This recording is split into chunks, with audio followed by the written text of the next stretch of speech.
Welcome to YT Preacher.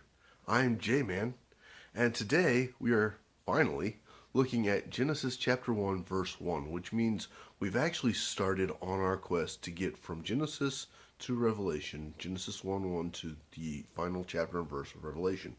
This is a long journey. As you can tell from previous steps, it takes a while just to get into the meat of it. So here we are, we've got the meat of it. I'm kind of cutting it up nice and soft, but I do want to give you a big chunk of it. So I know it sounds confusing. We'll go into it. What I want to tell you just before I get started is I've been looking at commentators and I've been coming up with my own way of interpreting all of this. So the commentators and I that I've read, we may disagree a little bit, but it's only because the way I'm reading it and my perspective that I'm putting on it, and I want it to be kind of about me. Well, not about me, but my way of looking at it, not be about the way the commentators look at it, because they've got their ideas and they've got their filters put on those, and that's kind of why I'm going to put my own. It's my filters too. So today we're looking at Genesis 1:1. We are finally getting into that. Here we go. In the beginning, God created the heavens and the earth.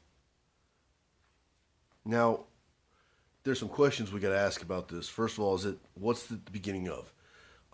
Is it the beginning of our universe? Is it the beginning of time? What is the beginning here? Commentators suggest that it's probably the beginning of our universe. The beginning of time happened before that. For me, I kind of see it as the beginning of time because I know that God is outside of our time and space, and to try and put God inside of that is kind of confusing and hard. That doesn't really make sense. Now, there's something else to note about this is that the word for God here, Elohim, is a plural word for God. For our one God, it's a plural word for gods. I'm not sure why the author chose to do it that way, but we know that there's many parts to God. And if we look at it from our Christian perspective of, well, yeah, the Trinity is still one God, and we can't put our Christian perspective into this because this is about the Jewish, the revelation to the Hebrew Jewish communities, and not so much the revelation to us as Christians. Although as Christians we get to read it and look at it and understand it better to understand God as a whole. Also, what is heavens here? Is heavens, is it sky? As we know of when we look out and we see the blue skies, is it sky and space? Is it sky and space and heaven?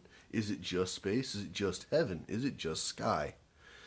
It's so much that it could be we don't understand what really the word is. Now, when we look at Earth, obviously this is the only Earth that I know of. But maybe you know of another one. If you do, put that in the comment section below. Tell me what that Earth is like, because I only know of this one. So then, as we look at this beginning statement, this first statement of the Bible, Genesis 1:1, it, to me, makes a very good introductory statement, as it says that in this beginning, this is what God did.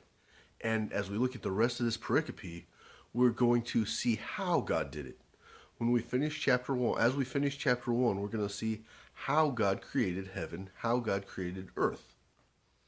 Thank you for watching. Also, another side note here, I've decided that it's daily, but I'm going to do like God is doing in chapter 1 here, and that is I'm going to take a day off, a day of rest from this because God rested.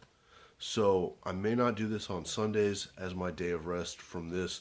Please understand, it's still going to be 6 days daily. Thank you again, and God bless.